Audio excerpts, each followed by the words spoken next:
Sean todos bienvenidos a la plataforma de Networkers. Somos un grupo de empresarios que desarrollamos franquicias virtuales en el sector salud y bienestar. Contamos con todo el conocimiento y las herramientas para ayudar a familias a generar ingresos desde casa a través de economía colaborativa. Parte del proyecto empresarial está basado en un sistema educativo donde desarrollamos habilidades de liderazgo, negocios, finanzas y emprendimiento. Todo mediante capacitaciones en línea, aprendiendo de personas con éxito probado. Muchas felicidades a todos los que se conectan por primera vez. Si el día de hoy te parece atractivo esta manera de aprender temas de interés en los negocios, te recomendamos preguntarle a la persona que te invitó cómo seguir teniendo acceso a todo lo que hacemos a través de esta plataforma. Pues les doy la bienvenida. Queremos agradecer a todas las personas que están presentes y participando la noche de hoy de este conversatorio que vamos a tener con este personaje del deporte mundial. Mantener su cámara apagada para que la conversación pueda ser más fluida, ¿ok? Yo quiero, pues antes de comenzar, poder hablarles de la persona que vamos a tener la noche de hoy compartiendo con todos nosotros. Pues, un momento, por favor. Él es médico, traumatólogo de profesión, exfutbolista profesional, dirigió la selección de Venezuela de fútbol desde el 2001 hasta el 2007 y ha dirigido equipos con mucho renombre en toda América Latina y en Venezuela también. Equipos como el Alianza Lima, Millonarios de Bogotá, Deportivo Cuenca, así como también en Venezuela dirigió el Deportivo Táchira, Estudiantes de Mérida, con el cual logró llegar a cuartos de final de la Copa Libertadores. Y el día de hoy, a día de hoy, él dirige el Mineros de Guayana, y pues para toda la organización Networkers, de verdad que es un honor poder contar con la presencia del doctor Richard Páez para este conversatorio. Vamos a darle acceso a la cámara y a su micrófono. Bienvenido. Hola, hola. Buenas noches, Carlos Guillermo. Pida la bendición. Bendición, ¿cómo estamos? Dios lo bendiga, Dios lo bendiga. Bueno, tío. No hay que perder las costumbres. Claro que no. De verdad que pues queremos comenzar en nombre de toda la organización agradeciéndote el que hayas sacado un espacio de tu tiempo. Sabemos que es tarde en Venezuela y bueno, ahorita estás en Puerto Ordaz, y agradecerte que podamos tener pues el honor de tenerte en esta plataforma, porque pues eres una personalidad, una persona que ha tenido éxito probado en el mundo deportivo, pero también en el mundo profesional. Como médico. Y bueno, para el día de hoy tenemos preparado algunas cosas que yo creo que van a ser bien nutritivas para toda la organización. De verdad que pues la idea principal del conversatorio de hoy es poder encontrar herramientas con estas experiencias que tú has tenido en el deporte para que sirvan como analogía para la actividad empresarial en el mundo de los negocios y más que todo en el mundo del network marketing también, que es el negocio que desarrollamos, ¿no? La idea de hoy es poder enfocarnos en dos aspectos principales que tienen que ver con liderazgo y mentalidad ganadora, que son temas importantísimos tanto en el deporte como en el mundo de los negocios, pero pues también queremos hablar de algunos puntos que yo creo que pueden ser el punto de partida, y yo quisiera empezar hablando del tema de la disciplina, ¿no? Como te presenté, pues eres médico traumatólogo, pero también futbolista profesional fuiste. Entonces, la primera pregunta o el primer tópico que yo quiero sacar aquí a colación es ¿cómo podías poder desarrollar la carrera de medicina, una carrera tan complicada como la medicina, y poder manejar ese tiempo para también ser un futbolista profesional de éxito, siendo seleccionado de Venezuela, jugando copas internacionales? ¿Cómo fue esa experiencia? Bueno, muchísimas gracias por esta oportunidad para conversar sobre variados temas y que esta conversación, pues, nuestra audiencia le saque el provecho suficiente para cada uno de sus responsabilidades profesionales. Por allá en el año 1971 comenzó esa historia de compartir esas obligaciones. Por allá en el año 1971, cuando ya yo estudiaba segundo año de medicina, el Estudiantes de Mérida, el equipo profesional que estaba en mi ciudad, me presenta la oportunidad de comenzar a ser un jugador de fútbol profesional. Un jugador con la responsabilidad que significaba para ese momento participar en una competencia élite de primer nivel y que significaba sencillamente una oportunidad para yo conseguir superar o alcanzar esos sueños que mi pasión me daba. Ser futbolista seguramente fue mi pasión o ha sido mi pasión. Ser médico fue siempre mi vocación. Como vocación, indudablemente, era una carrera profesional universitaria en donde ya yo estaba con esa visión de cumplir con el reto de ser un médico en mi carrera, con lo que significa a la edad de 17, 18 años que tenía en ese momento, ya tenía mi objetivo trazado. Mi enfoque, mi propósito profesional era cumplir con ser médico en la carrera médico cirujano. Y como era jugador, pues en ese momento tenía que saber compartir el tiempo. Para mí la organización del tiempo ha sido fundamental para yo haber podido cumplir. En segundo lugar, en 1971, las condiciones indiscutiblemente para ser jugador profesional eran menos exigentes, digámoslo así, que lo que hoy es año 2020. Hoy sencillamente sería casi un imposible poder cumplir las dos acciones a la vez. Pero en aquel momento yo entrenaba a una hora fuera de mis compañeros y después me iba a las clases, después regresaba en las tardes y pedía permiso allá en mi estudio, dejaba compañeros grabando las clases y de esa manera fui llevando esa disposición. Indudablemente los exámenes, el estudio, el hacer la carrera profesional no fue nada fácil, pero lo hice. Yo cumplí con ambos objetivos. A la edad de 23 años, yo todavía era jugador profesional en Estudiantes de Mérida, en donde cumplí 7 años con Estudiantes de Mérida, y a la edad de 23 años, quizás uno de los más, o el más joven de mi promoción, de mi carrera universitaria, fui graduado en el año 1977 en la carrera de medicina. Al final, ese balance lo fui llevando.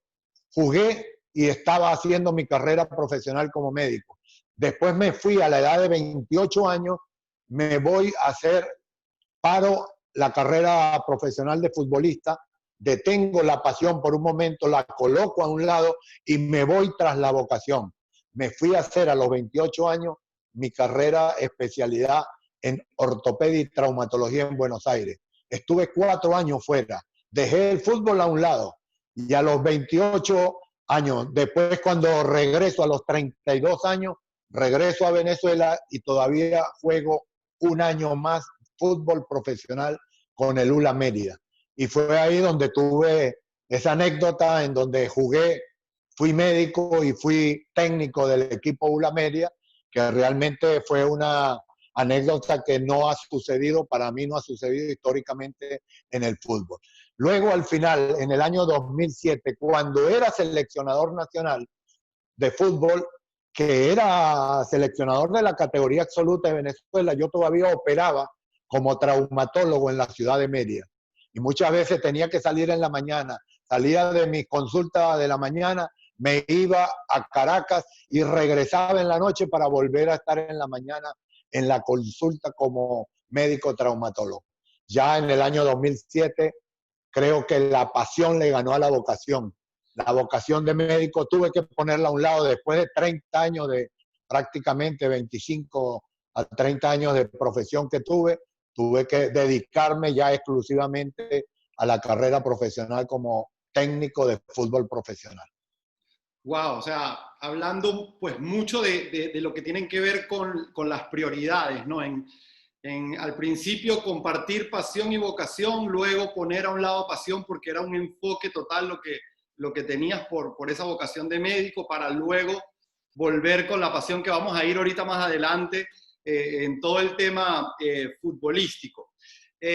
Así como te preparaste para ser médico con 2 especializaciones, sabemos que también te preparaste para ser un gran entrenador. O sea, ya traías condiciones por tal vez liderazgo dentro del campo para ser un gran entrenador, pero sabías que tenías que prepararte con personas que estaban en otro nivel en ese momento para poder ir adquiriendo ese estilo que tú querías buscar para tus equipos.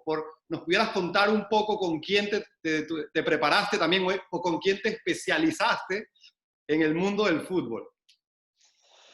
Sí, al tener esa antecedente profesional de haber cumplido una carrera universitaria tan exigente como fue la medicina y que después me llevó a hacer mi carrera de especialización en ortopedia y traumatología, lo mismo estaba yo ubicado, tenía el enfoque claro que cuando me tocó comenzar como técnico de fútbol profesional en Venezuela, lo comencé en la Universidad de los Andes, como lo digo, siendo jugador, fui técnico del equipo donde yo jugaba, a mis compañeros que eran antes mis compañeros de jugadores, ahora era el técnico que los dirigía. Luego me fui a Táchira y cuando termino en Táchira es cuando me voy mi primera capacitación desde el punto de vista profesional para ver otras visiones, para ver a otros técnicos, para observar otras visiones futbolísticas y así formar un criterio profesional para mi vida futura como ese técnico que soñaba ir a la trascendencia, como un técnico ganador en un país como Venezuela que no tenía historia quizás. Entonces, en aquel momento yo fui primero que nada a Colombia y estuve con el doctor Gabriel Ochoa Uribe en América de Cali. Con él observé su modo, su personalidad, su actitud, cómo se comportaba con sus jugadores, cuál era esa personalidad y dónde mando para dirigir a profesionales que también tenían sus propias ideas y observaciones para cumplir. Después me fui con Pacho Maturana, con el profesor Francisco Pacho Maturana en Nacional, Atlético Nacional, y a través de Pacho Maturana es cuando me voy a Milán y estuve 6 semanas con Arrigo Sacchi y Fabio Capello allá en Milán, observando el nivel de entrenamiento, una visión mucho más integral, una observación del mundo del fútbol diferente, con una actitud y una personalidad que seguramente a mí me llenaron con una cantidad de criterios profesionales de élite de primer nivel. Y después estuve en Argentina, mientras Ricardo David estuvo allá en el Boca Juniors,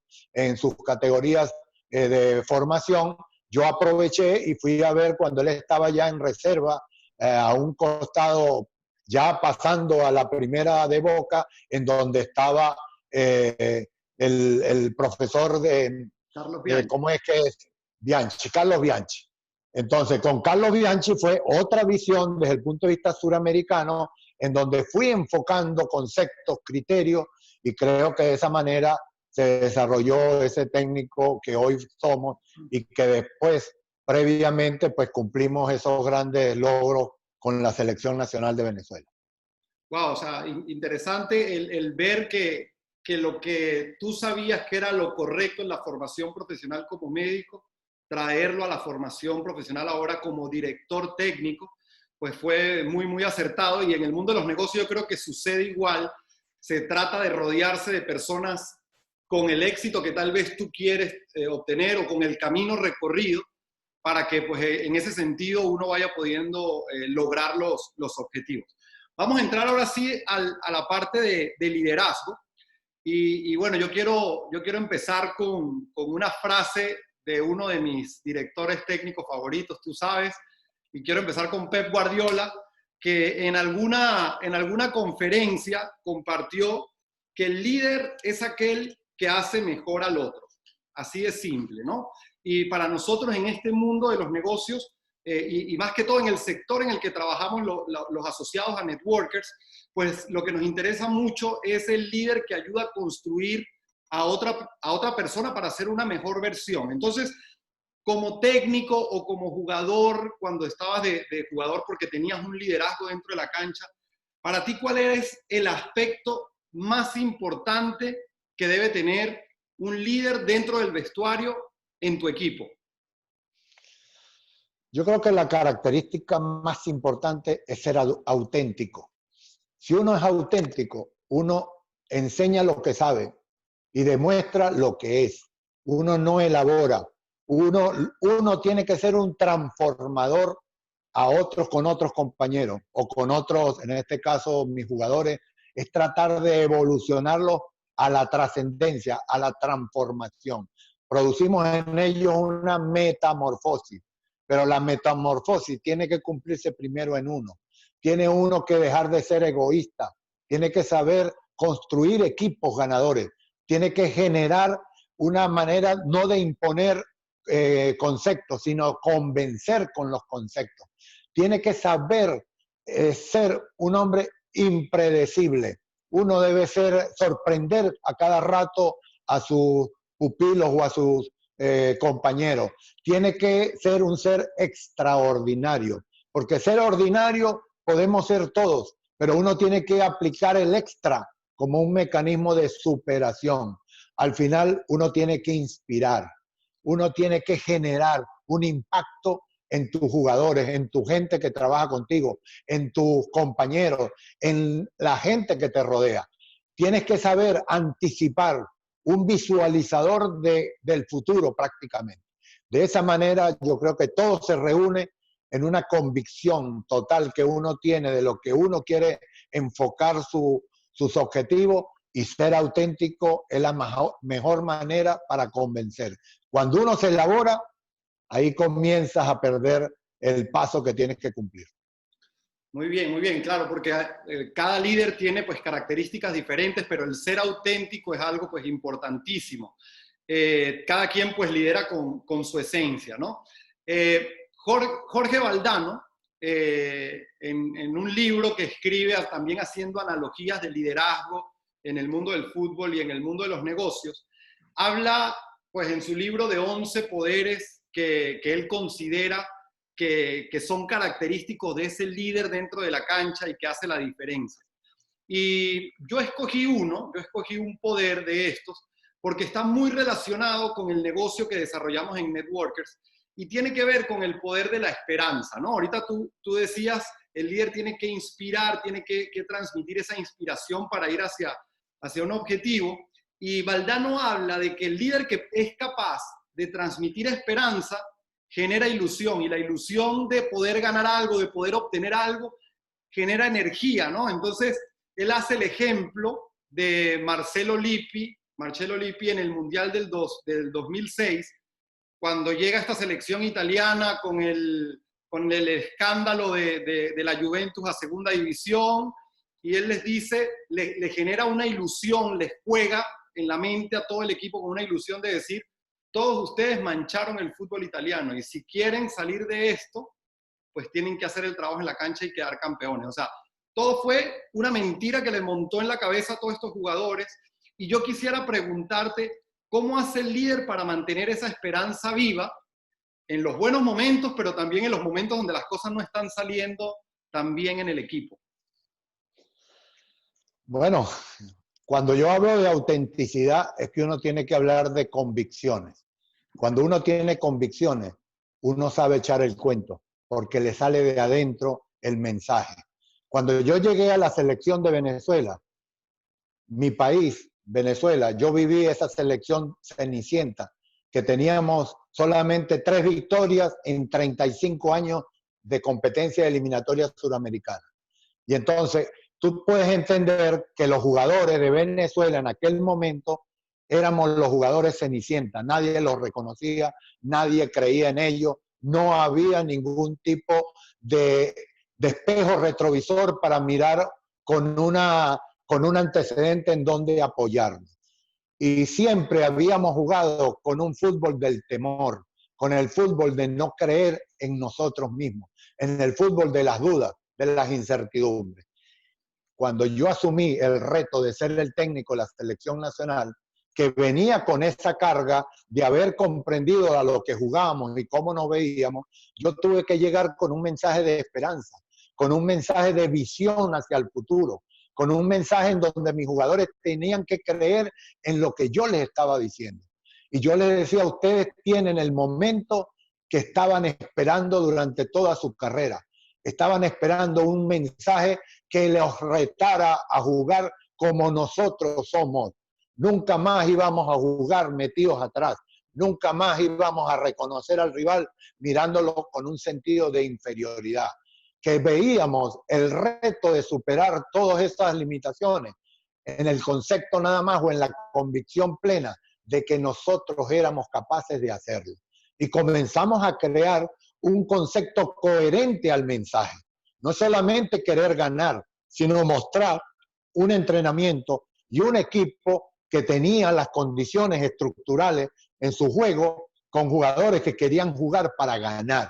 Entonces comenzamos a jugar una circunstancia que nunca habíamos jugado, jugando en fútbol asociativo, en fútbol creativo, en fútbol de toque, en donde todos los jugadores tenían la calidad y la categoría y se les retó y ellos aceptaron el reto.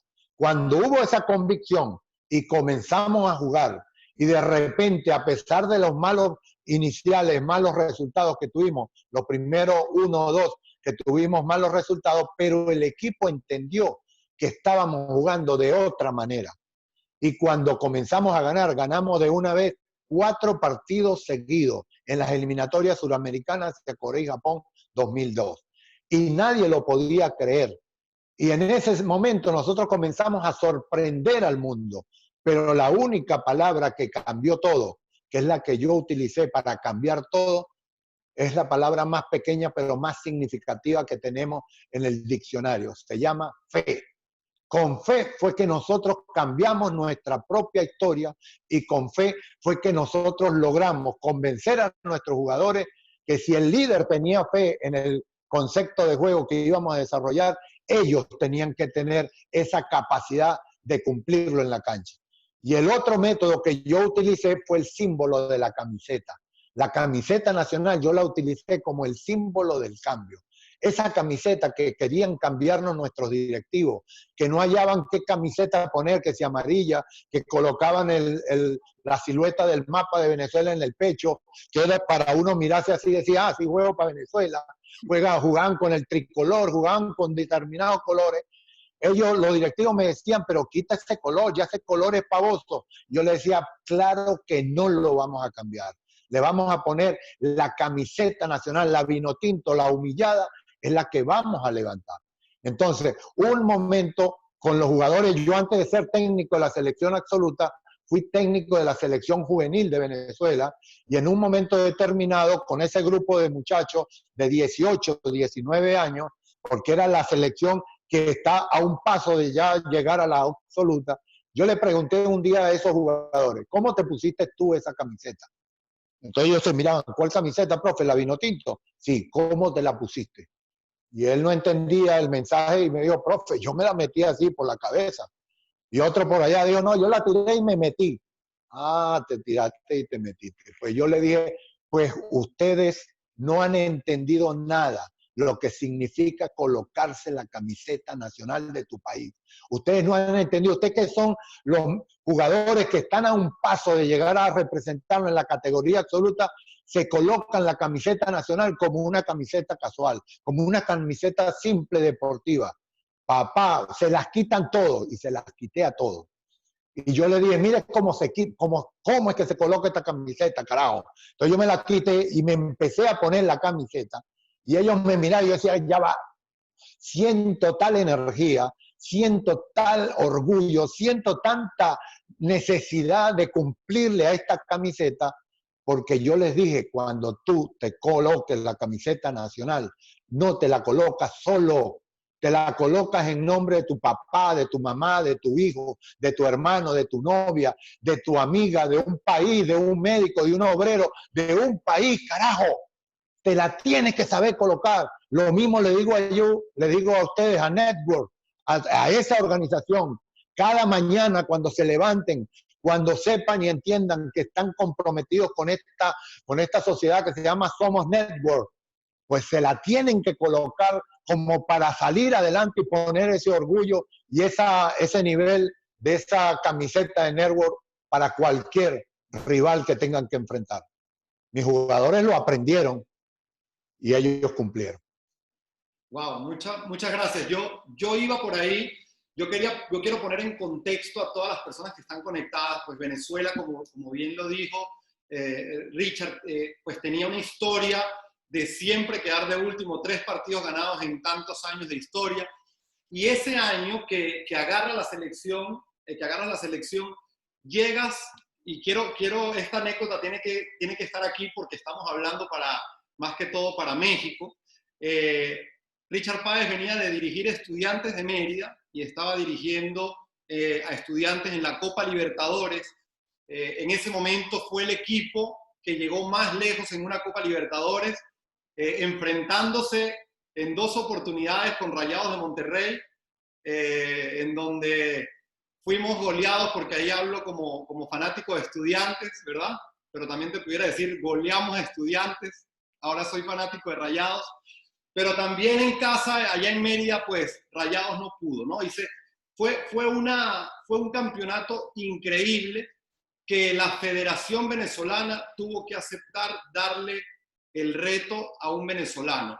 Y que, como bien lo dijiste, en esa eliminatoria solamente se le había ganado a Bolivia en casa y agarras el equipo en el segundo partido de la segunda ronda, y solamente se perdió con Argentina, Brasil y con la locura de la altura de La Paz. Lo demás fue ganar. Yo creo que si empezaba el campeonato desde ahí, Venezuela era segundo, tercero en ese campeonato. Entonces, aquí lo interesante era que eran los mismos jugadores que habían perdido durante toda la eliminatoria, y empieza ahora este segundo tema que viene con la instalación de cosas en la cabeza para mentalidad ganadora. El futbolista se entrena todos los días físicamente y técnicamente, pero ¿cómo hace para todos los días mantener su emoción estable y mantener esa mentalidad ganadora en todo momento? O sea, que es tan fácil de distraerse con el ambiente, con el entorno. Bueno, hoy más que nunca el técnico de un equipo se comporta verdaderamente como un gestor de voluntades, un gestor de parte física, un gestor de la capacidad técnica para desarrollar sus jugadores. Uno trata de gestionar en cada uno de ellos esa capacidad que tienen, porque si hay un concepto que también un líder tiene que tener, es descubrir el saber de los saberes de los demás. O sea, cuando uno tiene al frente tantos jugadores, tiene que conseguirle extraer sus virtudes y esconderle sus defectos para que congenien, configuren un equipo en forma colectiva para desarrollar un propósito común. Coloca cada uno a un lado sus intereses personales para colocarlos en la suma de conformar el equipo. Cuando uno comienza a hacer ese trabajo, comienza a generar una serie de tareas situacionales en el entrenamiento. Uno prácticamente genera retos, desafíos durante los laboratorios experimentales de un entrenamiento a la cercanía de lo que va a vivir el jugador en el momento del partido. Nunca va a ser igual, porque entrenar de una manera nunca va a ser igual que jugar con todo el nivel colectivo de presencia y de exposición pública que tiene un partido. Pero uno los va habituando, los va como entrenando, como habituando a unas determinadas acciones, y el jugador convierte el hábito en una conducta, y después la conducta la transforma en un estilo, y después, como es todo, la transforman en una identidad. Uno lo que busca como jugador, como entrenador, es que tus jugadores comprendan a qué juegan, que comprendan y se relacionen en el concepto que uno desarrolla en el juego. Cuando el jugador entiende, comprende y sabe actuar y resuelve los problemas que se le van a presentar bajo esta guía, pero con su propia impronta, con su propia imaginación, es cuando tú has logrado el éxito como entrenador o como líder. Cuando tú logras que tu jugador juegue, como lo llamamos, como un inconsciente competente, que lo haga sin saber por qué lo hace tan bien. No sé, yo lo hago porque me sale del corazón. Es ahí donde los técnicos y los líderes pueden darse por satisfechos de haber cumplido con su gran responsabilidad.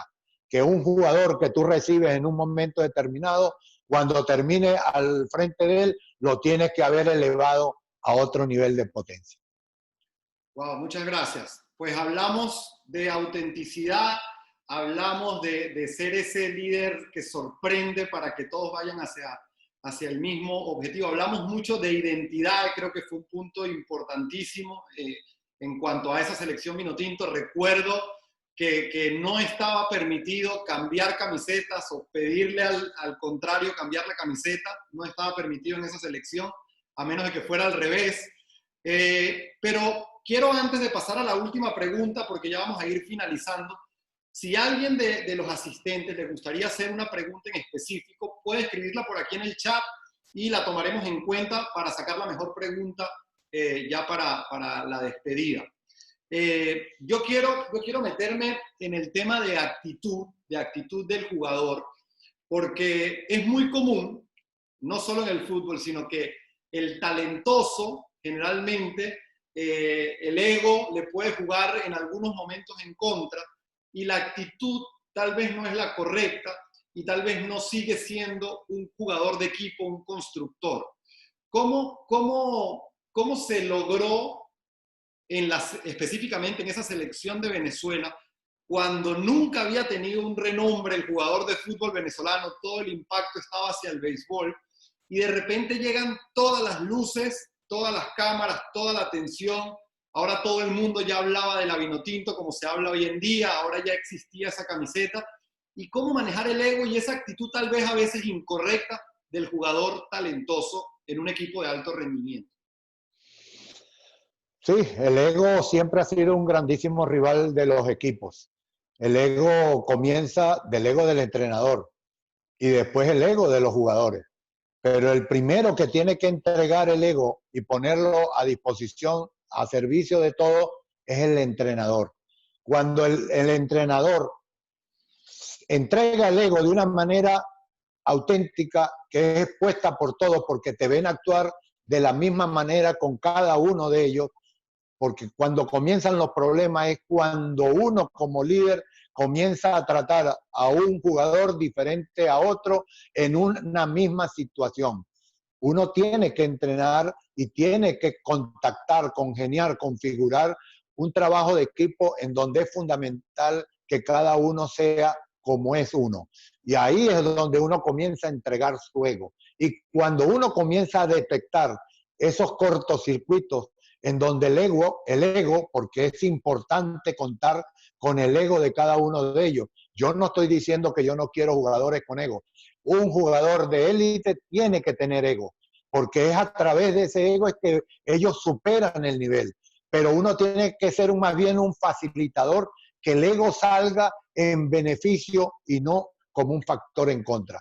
Uno tiene que tener la capacidad de visualizar cuando los egos son colocados de una manera inadecuada para tratar de contrarrestarlo y caer directamente al problema y así evitar esas circunstancias que muchas veces rompen con los propósitos de los equipos.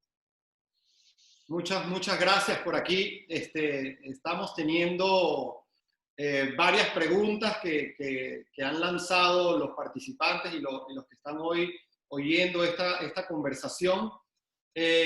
A mí me gustaría, pues, tú que has dirigido equipos como el Alianza Lima o Millonarios de Bogotá, que son equipos, yo creo que principales dentro de un país, con toda la presión en contra, agarrando a los equipos tal vez no en el mejor momento, porque yo creo que un técnico o llega cuando el equipo salió campeón y se fue el técnico y ahora el reto es dificilísimo, o llega cuando el equipo está muy mal y le toca cambiar esa identidad, ese funcionamiento del equipo.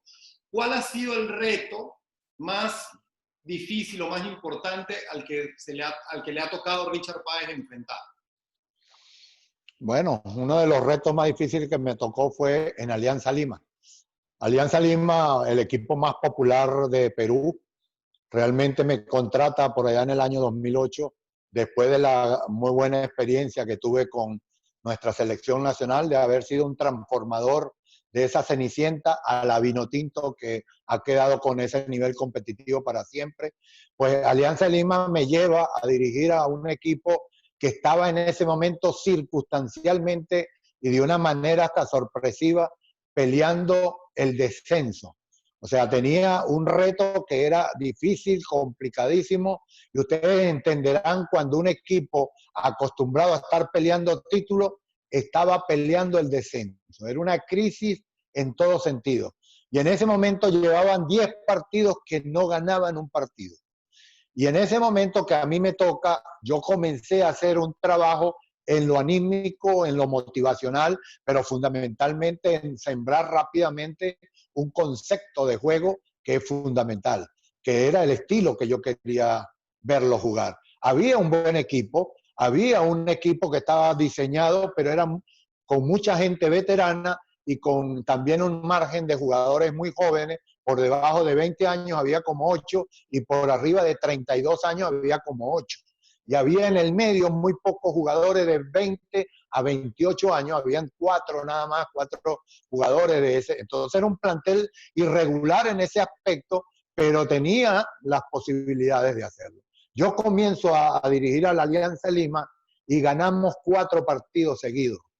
Y ganamos, salimos de esa disputa inicial del descenso, pero en ese momento yo contaba con un jugador que lo iban a vender para el PSV Eindhoven en Holanda. Y ese jugador con esa venta pues daba garantía para el equipo por 1 o 2 años. Entonces tuve que aceptar, porque era uno de los mejores jugadores que teníamos, tuve que aceptar entendiendo que el valor del soporte económico era fundamental en ese momento.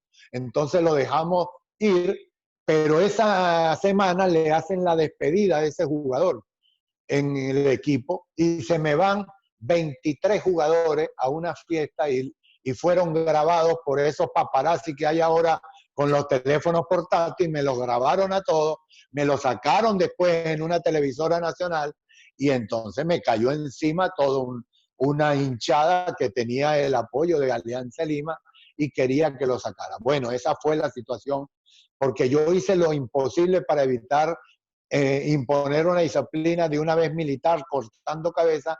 Le di la oportunidad a los jugadores que teníamos que sacar ese partido que venía a muerte, teníamos que sacarlo para yo tener una decisión al final de ese partido.